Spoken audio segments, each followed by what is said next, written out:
Hello, it is I, Jo.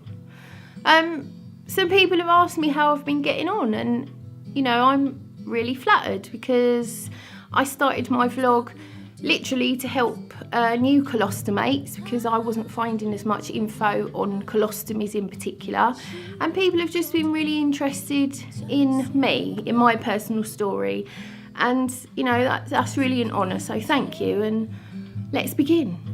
So the surgery went well. They removed the two, I'm doing this, you're lucky I've even brushed my hair, by the way. I'm just going to say, there's no makeup, no hairstyles because I'm in recovery. I'm on the sofa, mate. Right, back to the surgery. They removed the two mets. There was a third really, really tiny one, so they just got rid of that as well. It's nothing that I, you know, wasn't expecting. I know that's how it's going to run its course. Please excuse me if I cough. I feel breathless quite a lot, and that's just all normal. So I get out of my surgery and I'm obviously tanked up on my patient-controlled analgesia, the little button that you get. They took that out the next day, and I was just getting back into my room from having a wee, and all of a sudden this excruciating pain hit me, and then it turned into this magnificent of all pains. It wasn't quite as bad as the pain I had when my epidural didn't work for my stoma surgery. Let's not talk about that. But it was bad, and I couldn't reach my nurse's help button, because I was just contorted in pain. Maybe 4 or 5 minutes later, thankfully a hospital volunteer came in, and he was just, I'll get someone for you. You know, he didn't really quite know what to do. They came rushing in and they tanked me up on all these, you know, morphine, Oromorph, oxycodone, morphine, whatever. And eventually it stopped hurting. And what they said was the drain was probably touching a nerve inside the lung. So obviously you've got your 3 wounds. So your 2 that are your instruments to do the pulling of the lung, and the 1 for the camera, and through one of those wounds they put the drain. So I had that drain on for 3 days, and that was just touching a nerve. Horrible, just prefer to forget about that.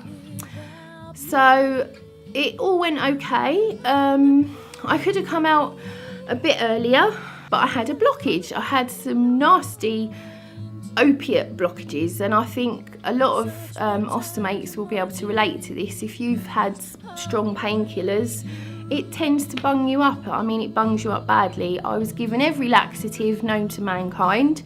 I was given an enema that I had to with whatever dignity I've got left, I had to use this enema, and then with the very last piece of dignity, I had to hold with a gloved finger in my stoma a glycerin suppository. For 45 minutes, I sat on the toilet watching Netflix. It was really quite grim and weird, but it all did the trick. So eventually I got to go home that next day, so that was good. Excuse me. So the coughing, as I'm going on in time, the coughing's getting slightly worse. The breathlessness is getting better.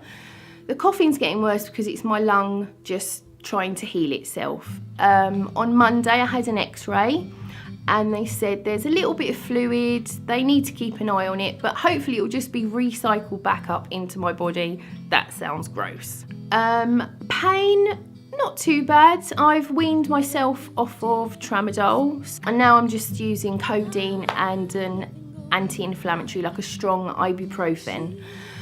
When it starts to wear off, I start feeling the pain, but mostly actually inside the lung still. So the wounds are actually, they feel okay, but there's a lot of numbness. It's very strange, very weird.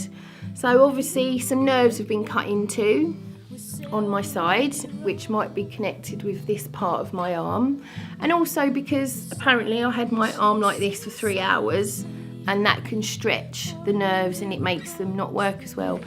And I asked Jay the other day, can you just poke my arm? and tell me, you know, I want to feel where I can feel it. And eventually he was pinching me and I was asking him, what are you doing? Are you touching me? So yeah, it's really, really dead there and it's really, really horrible. But that'll come back eventually, I hope, because it's really very odd trying to sleep and you can't feel your shoulder. Weird.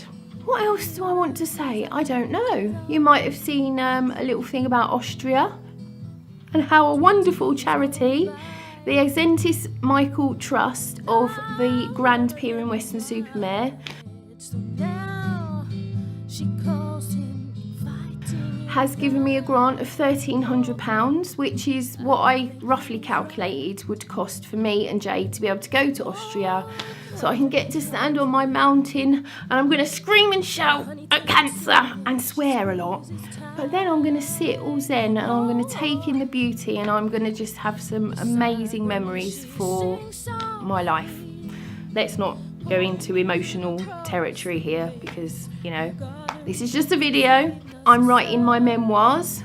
That sounds quite pretentious, I suppose. I've tried writing so many stories, always done a lot of poetry, I've written songs, but the memoirs have actually really been flowing from me because it's my story. I just felt the need to start writing my story one day in January sometime. I'm going to be needing some people to read some of them because obviously I might think it sounds good, somebody else might read it and think, what is this load of rubbish?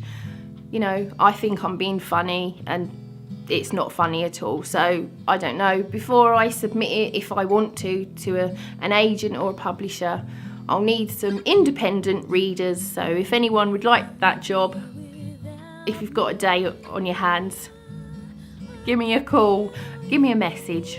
I'm not going to put my phone number out here in the big wide web.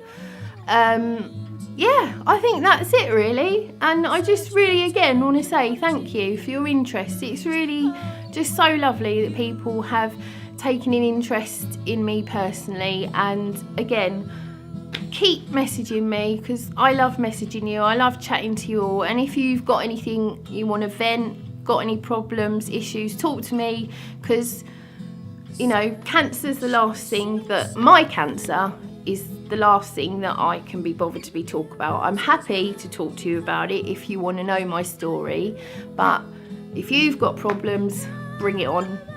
Gives me things to think about, makes me feel like I'm giving back.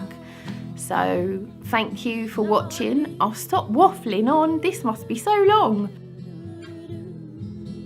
Have a good day. Toodaloo. I've got to do my signature sign off, haven't I?